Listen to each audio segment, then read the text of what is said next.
And I remember saying to James, we've got to get a dance in here somewhere, James. And there is a great bit. No, you're going to take credit for that? That was a spontaneous little bit I did.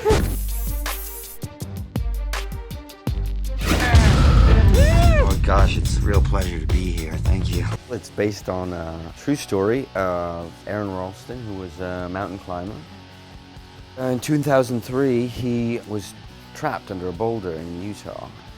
He had a digital camera with him, like a consumer camera, which he kept, and he recorded a series of messages as he died, basically, over these 5 days.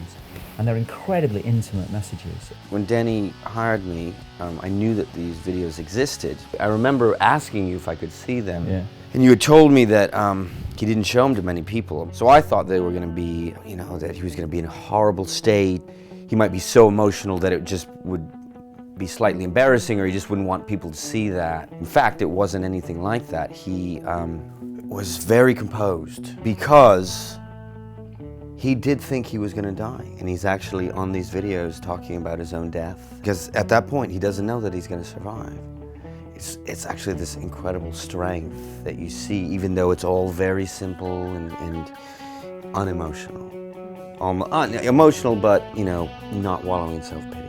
And because of that, actually, it's even more powerful. Ironically, he's dying. From his position as an amazing athlete, he's declining, he's losing all that power.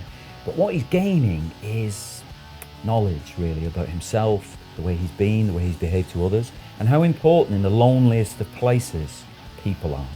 You know, and it's there, that connection with them, which he makes through this camera, sort of pulls him out of there and gets reborn, really. He gets given another chance of life. Have you thought to yourself and asked yourself that question, if you were in his position, could you really cut off your own arm? No question, everybody would do it. It's problematic about how many would succeed, but you'd do it. And if you didn't have a knife, he has a knife which he's dulled, is blunt.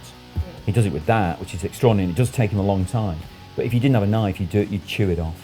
I mean, it sounds so brutal, but actually, of course, when you take everything away and you're just left with this simple thing, which is life, which is about to finish, what are you going to do? Do you want to keep it going? And the power of the people in his life who he feels he's got to connect with again just will make him do anything, and we will do it. It's an amazing euphoria you feel when he does get through what he has to do and get out of there. People talk about feel-good movies, and we made one like last year, Slumdog Millionaire, and this is proper euphoria. It's very deep.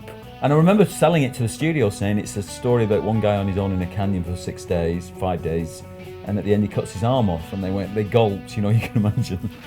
And they said, will there be a dance at the end? I think is what they said, if I remember, because I think that worked the other time. And I remember saying to James, we've got to get a dance in here somewhere, James. And there is a great bit. No, you're going to take credit for that? That was a spontaneous little bit I did. James knew how to make this film a hit. Put us a dance. And there's a lovely bit, actually, when he does get free and he does James's version of I don't know what dance it was, actually. It's a nameless one, I think. Like, I would imagine someone like a gold panner, like when he finds gold. Yeah, hippity hoppity kind of dance.